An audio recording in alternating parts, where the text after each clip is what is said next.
All right, welcome everyone. We will go ahead and get started. I'm sure some folks will join us as we kick it off, but I want to make sure to take advantage of the full time that we have with this distinguished panel. Before we begin, I'll introduce myself. My name is Matt Kraft. I am a professor here at Brown in education and economics, and I also serve as the faculty director for the Sustainable Education Research Initiative. SustainableED is a new initiative incubated by the Annenberg Institute here at Brown. And our mission is to advance evidence-based efforts to create more resilient and sustainable schools. And it's my great privilege to be able to kick off what is our first in-person event ever as an initiative as part of this larger Brown climate. And so let me welcome first Dr. Joe da Silva, who helps to lead the Healthy Environments Advanced Learning, or HEAL program at the Rhode Island School Building Authority, among other roles. We also welcome Kerry Tuttlebee, head of school at the Greene School of Rhode Island, and Jeanine Silversmith, the executive director of the Rhode Island Environmental Education Association. Those are impressive titles, but we're going to ask them to say what that actually means on a day-to-day basis, working at the intersection of climate and education. But before we turn to them, I just want to frame the conversation. Our goal here is really to catalyze a broader conversation about what it means to work in a space where you are trying to solve challenges that are related both to education policy and practice and the pressures that our changing climate are placing on those systems and the broader society in which we live. And I think it's extremely helpful to have that conversation in a concrete way. And so we have 3 local leaders who are doing just that. And what I hope it does is to paint a picture about what work in this space looks like and what are the possibilities going forward. So we'll kick it off and we'll go down our line. Joe, I'll ask you to start us off to not only introduce yourself and what you do, but kind of help us understand how you got to this intersectional space. I'm not sure how I got here, but I do know. My name is Joe da Silva. I've been at the Department of Education since 2007 as the coordinator of school construction, and we manage about $5 billion right now in school construction funding. We're building about 50 brand new projects throughout the state. So as far as, I also have some other hats. I teach environmental science, engineering, and architecture at Bristol Community College as an adjunct, and I sit on the EC4, thanks to Jeanine, as a representative of the Department of Education. How I got here, I'm what I would say a student of Buckminster Fuller, and I think he probably the most influential. If you ever had a chance to read some of his stuff, it's pretty cool. So I got here, I've done engineering, and I loved architecture, became a registered architect, and then did about 50 private, under a private setting, did designs for new school construction, Massachusetts, New Jersey, Rhode Island, Connecticut, New Hampshire. And then I came to the department when the department was looking to set up a school construction program. And I happened to get the job because I was one of the first lead accredited professionals. I don't know if you know what lead is.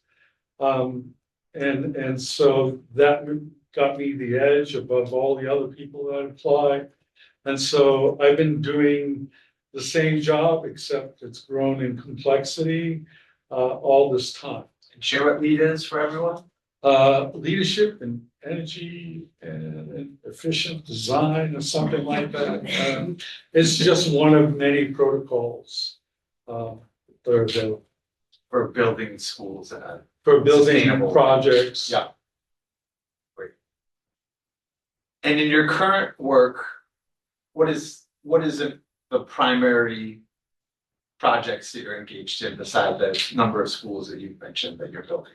Well, I think the most applicable to our discussion today, I think, is some of the Barrington projects. When sitting on the EC4, I had the opportunity to receive a study that I wouldn't otherwise have received that showed some pretty high flood level at the proposed schools. I mean, there were a number of them. And so that allowed us to push back to the district and say, hey, y'all need to take this into consideration.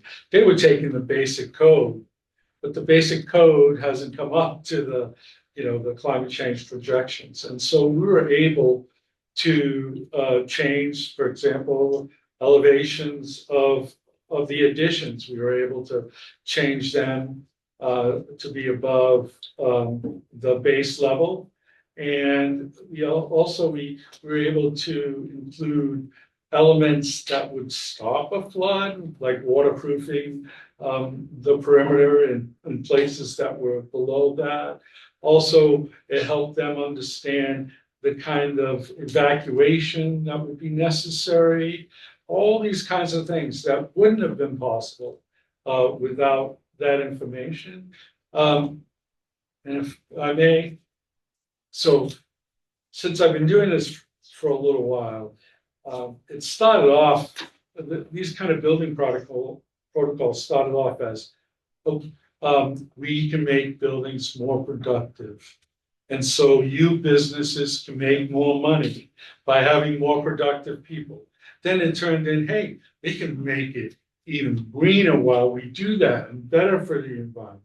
And then there was a bunch of these protocols that started to develop. And I helped develop the Any Chips protocol. And so now we're in a situation where we need to make it resilient. And so thanks to the EC4, we have a small little grant that's going to help us, take these kinds of philosophies into the next level. But I think the best philosophy is the philosophy of sustainable education. That's a book. If you haven't read it, the gentleman who wrote it escapes my name, but he founded help create the Living Building Challenge. If you haven't heard that, because the difference is that I hate to use this word, but it captures. One is lipstick on a pig. So for example, making a building that's a hog efficient is like lipstick on a pig. It's, and so the idea is why not rethink the whole concept and start with this building as a regenerative process. And we tried to do that on the med school in Newport, which was, I believe, one of the most sustainable projects in New England at the time. We incorporated geothermal and a bunch of other things. So it's I won't take that. Great. Well, that's a really helpful way to give us a vision into this important work. Kerry, tell us about your journey to head of school and what are the things that you're most engaged with in this intersectional spaces, that role? Sure. So first I'll just say a little bit about the Greene School. So we're a small public charter high school here in Rhode Island. We're statewide. That means our students come from all the way south and westerly to Central Falls, Pawtucket, Providence, and it's a really diverse group of students coming from urban, rural, and suburban backgrounds, which makes us really, really unique. The other thing that's unique about us is we're set in the woods, 70 acres, right next to Arcadian Management area, and it's beautiful. And our students, just like on the college campus, have to walk outside between classes because we have multiple small buildings. I've spent most of my career in urban schools where you're pretty locked in all day unless you're deliberately like going through locked doors to the city spaces, which often were not green.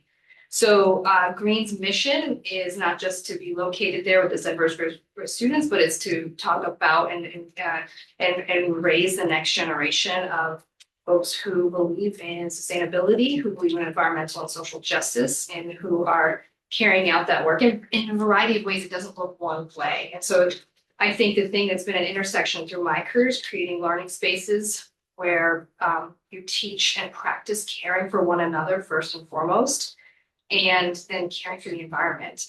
And so you can't usually have one without the other. So I started almost 30 years ago teaching preschoolers in the Twin Cities, in Minneapolis, at St. Paul, and also taught elementary school out there.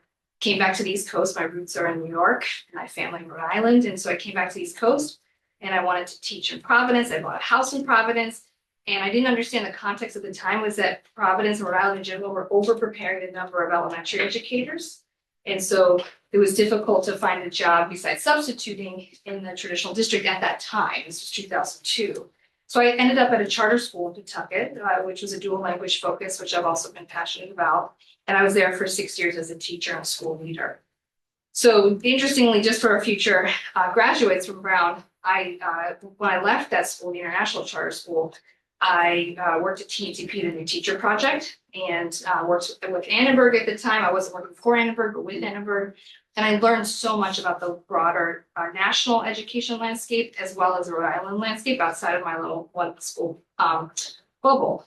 So I also learned that I really personally want to be part of the school community every day. And so I decided to go back to get my administrative certificate, and was lucky enough to get into a fellowship where I was placed at Hope High School right up the street.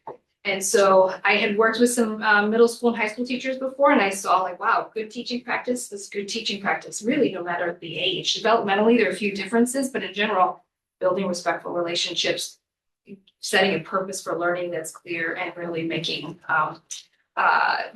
caring learning spaces was something I saw K-12. So at Hope, I was lucky enough also to stay in Providence and start a new high school, which initially started here at Hope. It was an innovative, smaller high school. We eventually relocated to the south side of Providence, and I was the principal of that school for 9 years. And then I was lucky enough to land at the Greene School as the superintendent / head of school. So one thing that drew me to the role, again, learning about myself, I don't like to be super disconnected from school communities. Large districts, typically when you're in a district role, you are disconnected from the kids, from teachers in many ways. I didn't want that. At Greene, I get to do superintendent level work like building and construction and financing, all of that. It's been a real education for me. I'm still learning so much, but I still get to be connected to the teachers and the school and our school leader in a way that is super special and something I value. And so the other personal thread along this way is that the environmental piece has always been a part of my life, starting from when I went to environmental focused summer camps as a child, including Alton Jones, and Department of Education camps in upstate New York. I turned vegetarian at Alton Jones when I connected meat. I was a city kid, I connected meat to animals. I thought, wait a minute. I read books on factory farming. I decided to turn vegan. And wherever I taught, like I said, mostly urban settings till now, I have not had the privilege of being in the woods every day. Until now, I took my students into nature as often as I could. We had partnerships with the Nature Conservancy when I was in Providence so that I could get my kids out to hike on Nature Conservancy lands for free. And every year when they first started doing this freshmen, they were scared. Many of them had never been out in the woods in Rhode Island. And like, are there bears here? Like, we're gonna be okay. And they would complain, and then a few weeks later, they say, you know what, we need to take next year's freshmen hiking. We need to get to the beach, we need to do these things, we need to make sure that those other students are having these same types of opportunities. And now it's just different because I have students, again, from rural settings, suburban settings, urban settings, who are all together. They probably never met each other, and that they're learning to care about each other, to honor, respect those differences. And I think it's setting them up for success in real life in a way that most high schools, when you're stuck essentially with the people who are around you geographically. Here you get a chance to broaden those horizons. And many of our graduates from the Greene School go on into the sciences, including environmental sciences, but not all. But again, because they have been part of a caring community, typically they're more engaged. This is research we want to conduct actually, and more civically engaged, thinking about the impact of climate change on our world, locally and globally. Fantastic. And I think one of the most exciting things for us is catalyzing research that answers questions that the folks on the ground that are doing this good work are most interested in having more insights into in partnership. So that's music to my ears. Jeanine, tell us about your journey and work at the Rhode Island Environmental Education Association. Sure. Hi, everyone. Jeanine Silversmith. I use she, her pronouns. I'm the executive director at RIA, because it's a mouthful, so we'll just say RIA from now on. RIA is a professional association. So we work to support and promote environmental education in the state. We don't actually do environmental education per se. Think of it as like, dentists are part of a dental society, and the dental society supports dentists, but they don't actually do the dentistry. My partner's a dentist, so I always use that example. That's what we're like. We do some work at the State House, some advocacy around policy, some grassroots advocacy. We have a number of events. We have our largest event is coming up. It's a summit. It's our version of a conference with a keynote speaker and such. And we have networking events and professional development throughout the year. I'll probably talk about this a little bit more later, but we try to really be responsive to our members and to the community at large. We don't gatekeep. If you want in, you're in. There's no way to say you have to be an environmental educator to come in. If you want in, you're in. But we try to be responsive to what the individual needs of our community are, and support people and organizations wherever they are. Greene School is an organizational member. I'm looking at a couple of individual members in the room. So thank you. And I came to this space, I was always just a science nerd, and I loved science, and I didn't really know what to do with that. And I was lucky enough my last semester of college, about to graduate with a biology degree, not knowing what I was going to do with that, to be an undergraduate TA for the intro level biology course. And I fell in love with teaching. I was like, oh, this is perfect for me. So I became a teacher, mostly 6th grade science and math. 6th graders are hilarious, and I love them. Yeah, let's go. People are nodding. When my own children finally were in 6th grade, I was like, oh, I understand you now. Before that, I was like, I don't really know what you're talking about. So I became a 6th grade teacher, a middle school teacher, and I really loved it. I felt constrained by my own lack of skill and experience and confidence to take my students outside. Certainly was not the culture of the school that I was working in. It was, public school on Long Island, New York, and nobody was taking their kids outside. When I did, people questioned me. And so I figured to marry these two passions, one for education and one for the environment. I'm a big hiker and camper, and that's my where I feel most me is when I'm hiking in the mountains.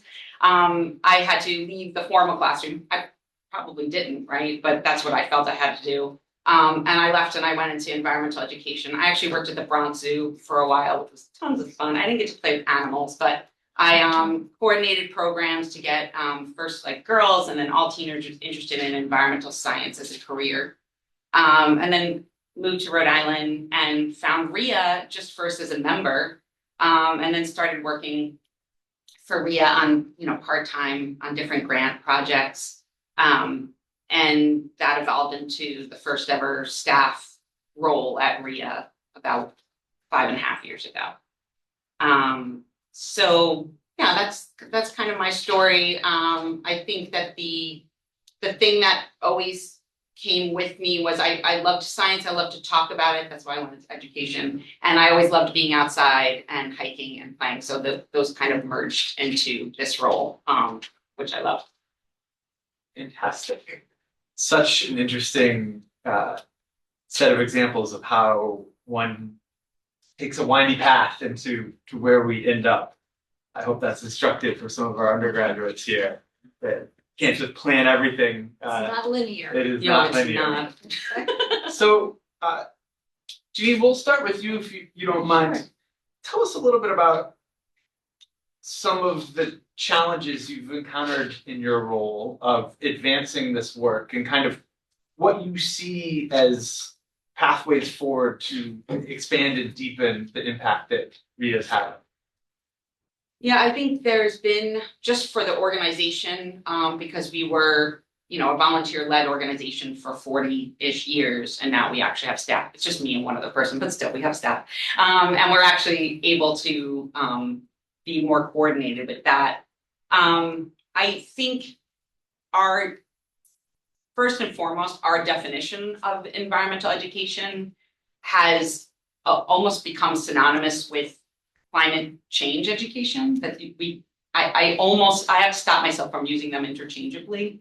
And that there's been this, over the last 10 years at least, I think people have become much more aware, and I mean people in my community, right? Like teachers, non-formal educators have become much more aware of climate change and climate resilience as part of their charge. So it is incredibly difficult to do that work when climate change is being dismissed at a federal level. And it's incredibly difficult to do that work when, for the most part, in formal settings, there's not a lot of attention on climate change. I'm not saying that no teachers do it, obviously. We have a lot out there. But I think that the challenge has been that it's become, for environmental educators throughout the state, throughout the country, it's become this almost pressing need to focus only on that while being shut down in certain areas, like I mentioned, like federal funding being pulled for that and so on. I'm not sure I answered your question, but that's the thing top of my mind. I will also say that anxiety around the climate is so intense right now in my community that often it's just kind of people connecting with each other and being humans with each other, and that's what they need in order to do their work. So that's very helpful, and I'm going to circle back to you to see if you might offer some intuition about what you think some paths forward or some solutions to those challenges might be. Great. Kerry, tell us about some of the challenges in your work and how you're approaching. One big thing, and I won't go into too much detail, is definitely we're in a phase of wanting to build. Of course, we want to build green. We have to build green in many ways, but at the same time, I want to be even greener than that with financing.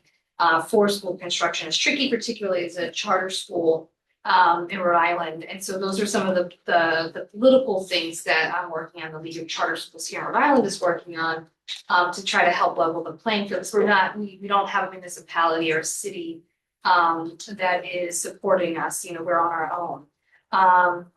And so that's one piece. I would say the other piece, building up what Jeanine was sharing in terms of thinking about the impact on teachers and the classroom, is that in science, there's a more recent push in Rhode Island towards teaching with open SciEd, standard-based high-quality instructional materials, which is wonderful. And so at my last high school and at the Greene School, we've all been invested in open SciEd for quite some time. It's very robust. And it's newer for some schools. We actually had several high schools from across the state come and visit us because we've been teaching this way for some time. But like so many things, sometimes the breadth of that versus the depth is problematic. And so how do we cover it all? And I never want teachers to be worried and stressed about covering it all. I really want us thinking more deeply about like, how do we make those meaningful connections of relevance? And so one thing that's really special about Greene is that we're an expeditionary learning school. It's now called EL education. And so each grade level does a learning expedition that's interdisciplinary, that is focused on different topics. For example, for our 10th grade, it is called The Tale of Two Cities. And we come into Providence and we do research while here on the ground, as well as what we can find online and with visitors and other partners to look at the difference between the south side of Providence, where I live, by the way, for over 20 years, and the east side of Providence. What is the green space like? What are the pollutants like? You know, what are the industries and things in those areas? And having kids learn firsthand what looks like. It means, like, again, kids from across the state, not just kids who live in Providence. So we're building in that time, at the same time facing these pressures of like high quality instructional materials, which I do believe in, but at the same time, I also know that if we don't give students transformative learning experiences that often are interdisciplinary and deeper, that the motivation for a middle and high school students has changed. And so what do we do to truly engage them more deeply while learning about themselves, learning about the planet, and planning for their futures? It's really tricky and fun most of the time. Can I add to that? So what I see in the environmental ed community, the non-formal environmental education community, right? Not folks working in schools or universities or workforce development programs, but that there are so many of them, and they're wonderful. They're all over the state doing fantastic things. They have great expertise, and connecting them with formal teachers is really difficult. So it's not that the teachers don't want that, of course they do, but it costs like $350 just to have a school bus like leave the driveway of any public school in Rhode Island. Like it's almost a racket. And so, you know, that, and then also just the density of the curricula, like you said, it's really hard to then say, well, we're going to do this field experience or have this outreach speaker that doesn't perfectly fit in. And finding the time to do that is really difficult. I hear that from the non-formal side as well. Joe, tell us about some of the challenges at your level of this work, thinking about statewide infrastructure investments, kind of how you and your organization are approaching this challenge. Challenges, no. Opportunities, yes. All right, let's reframe. I've witnessed a revolution in sticks construction, you know, just basic construction. There's no more arcane system than building. And we went from enormous waste and disregard we have major highways coming through major cities with complete disregard for neighborhood, all this kind of stuff. And you know, we went in 1999. If you were doing this type of work, you were some crazy tree hugger. And we now are in a position where it's code, some of these elements. Again, they've only taken us so far, right? But the fact that's an archaic kind of work system is able to change radically in those number of years, we would think that much more advanced and you know, intellectual pursuits and all politics and all these complex things would be able to do the same level of transformation. The fact that we have EC4 as a body is in itself a major transformation. So I see those as great opportunities. The issue is always, you know, time. How fast are we getting? Are we getting there fast enough?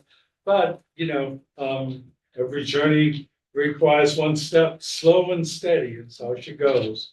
And so I'm amazed about, you know, the progress made, but it's not.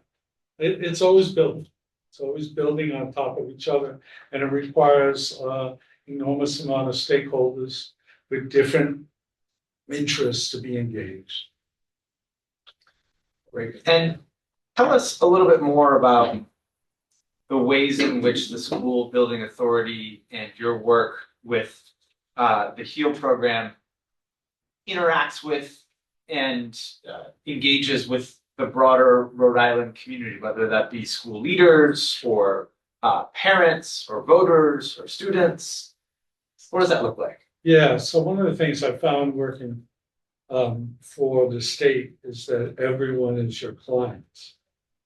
You know, you are responsible to hear everyone and try to do everything.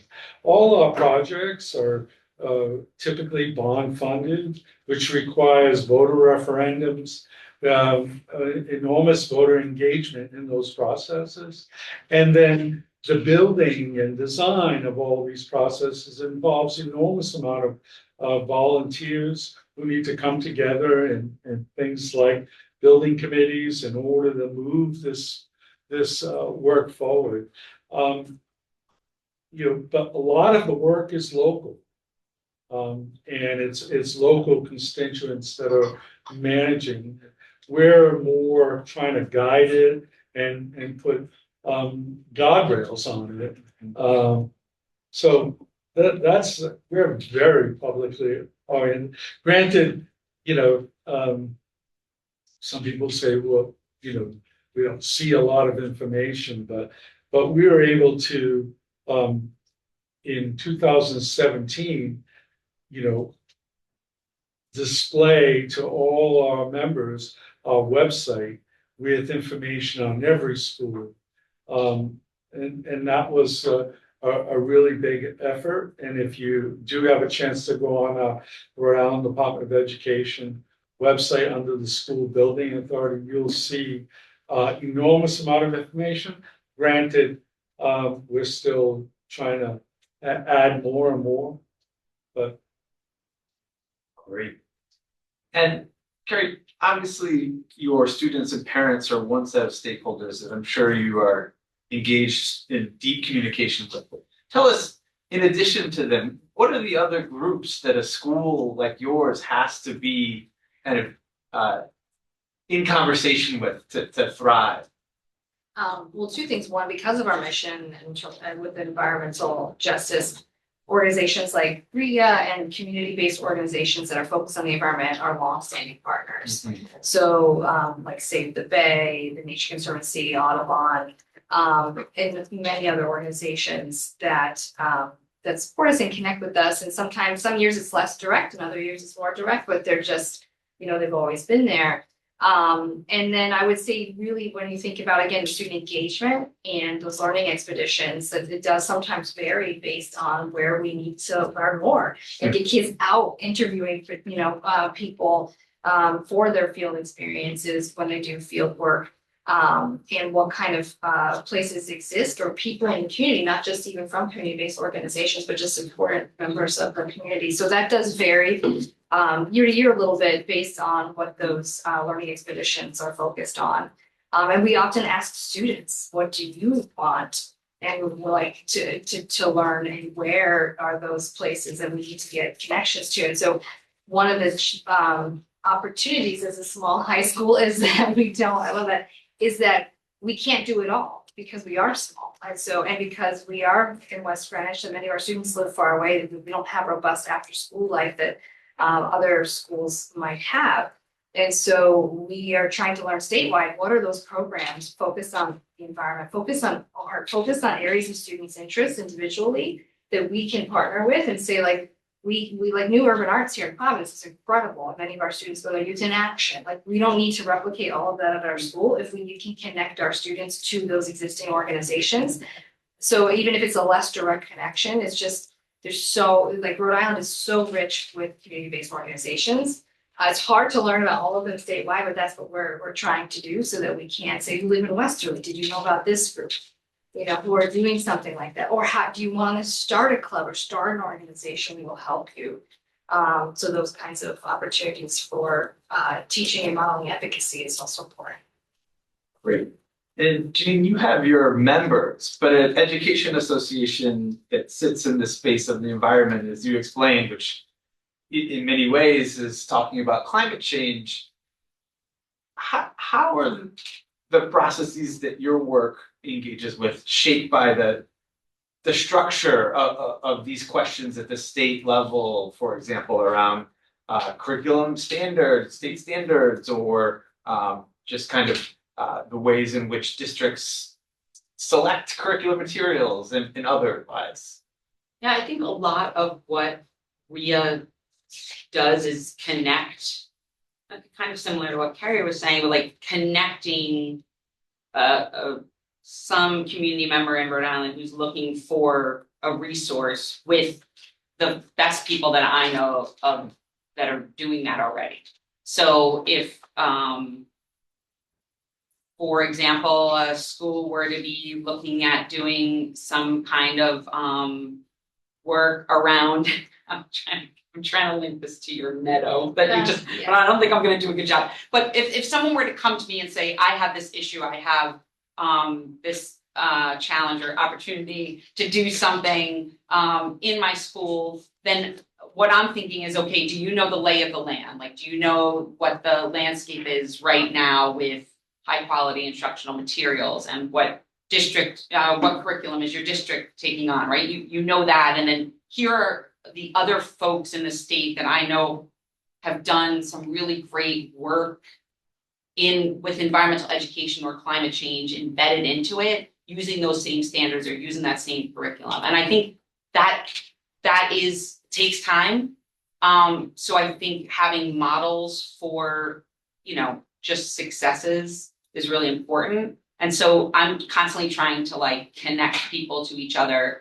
And I have found, coming here from, I grew up right outside of New York City. I lived on Long Island. Anyone from that area originally? Okay. I don't know about you, but it felt very competitive all the time to me. And I came to Rhode Island, everyone's like, yeah, I'll help you. Like, you Save the Bay helps Audubon, and everyone's just sharing with each other. It might just be the environmental ed community, I don't know. But it just seems like people are really willing to share what they've done. So that I feel like is my main role. And then giving individual support. Like if you're looking, if a teacher is looking for materials to do work, but it's not within their budget, can I connect them with some funders and help them write that grant proposal or write a letter of support? That's how I feel what my role is. Again, we're 1.4 people in my organization, so we kind of do all the roles at one time, or play all the roles at one time. And I think one of the things I would really love to have happen, here's a solution if I could wave a magic wand, is, and maybe some of you know this also, decision makers that are passionate about or focused on, have expertise in the environment, think environmental education is an education issue, and decision makers that are passionate about or expertise in education think environmental education is an environment issue. And I feel that way. I feel like in the State House, I could run back and forth to people all the time. I stopped doing that. I used to do that because no one wants to take it on because it seems like it's a little, I don't know, it means people have to work together and think outside of the silos. And there can be no real change for our climate or for our environment without educating people about that. I feel like environmental education is a solution and should be considered that in all policy decisions. And so why I'm so glad that Joe is on the EC4. By the way, Executive Climate Change Coordinating Council of Rhode Island. It's all of the state agencies, Joe? I think all of the state agencies, maybe most. A high percentage of them. A high percentage of state agencies working together to make good on the Act on Climate, which Rhode Island passed a number of years ago. For climate resiliency. So Thank you for this. Well, it's like, I'm like, an educator, can we put an educator on the EC4? I'm like, how about Joe? That's He's so an educator. interesting, Jeanine, in particular, because it really echoes our own experience at Sustainable Ed in the academic space as well, where we say, hey, we're trying to do some work that's at the intersection of education and climate change. Well, do we talk to the ed folks? Do we talk to the scientists? What's the space in between? And there has been a really encouraging amount of scholars that have raised their hand and said, that's a space I'm interested in, but it's hard to find where that lives. And I think organizations like yours help to kind of establish what that looks like in practice. I want to ask each of you, as we wrap up our conversation and open up to the audience, to share some advice to our students and the younger generation of folks that are interested in addressing climate change. Why, in your view, does education policy or practice offer an avenue to do that? Would you mind starting us off, Kerry? Sure. I want to start off though first saying that I think so much in life is about relationships, and it sounds like so obvious, but that in terms of it with policy work, which I lived with when I was, or focused on when I was at TTP, and with teaching and educating people of all ages, like building positive relationships is such an important part of that. Because how can we care about certain topics if we don't care about people? And then how can we care about people if we don't care about those topics and things that are affecting people? And so I think that is a key part of like any work that you do moving forward. And it's also a good way to sustain yourself, because this is challenging work. It's not easy.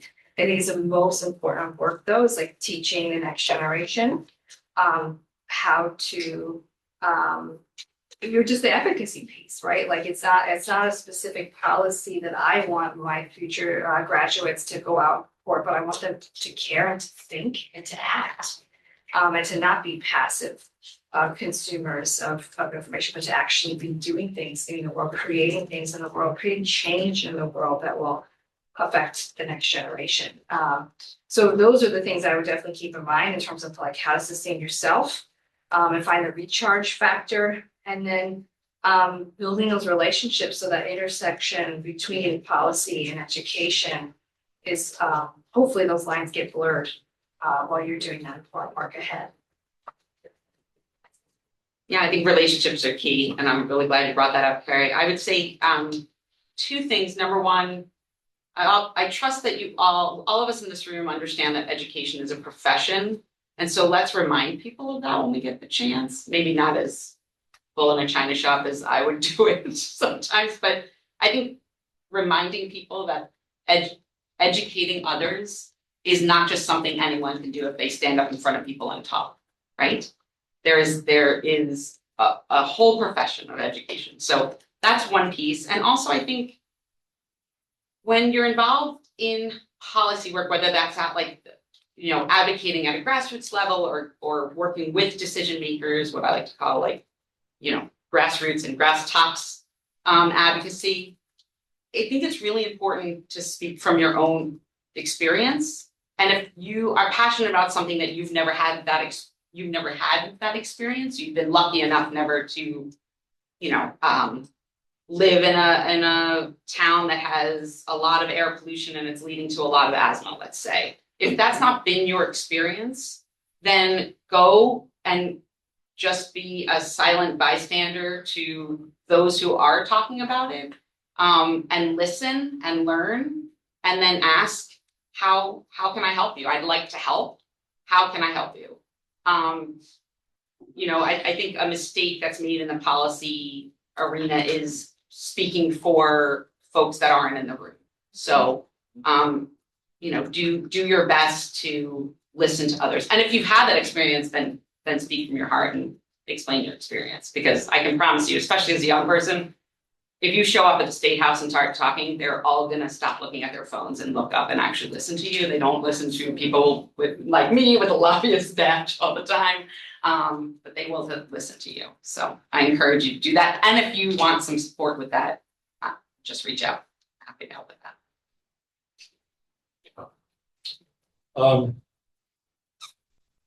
Be courageous. Because no matter what road you take, it's gonna be difficult and you're gonna be told no, and everything's gonna look like an obstacle.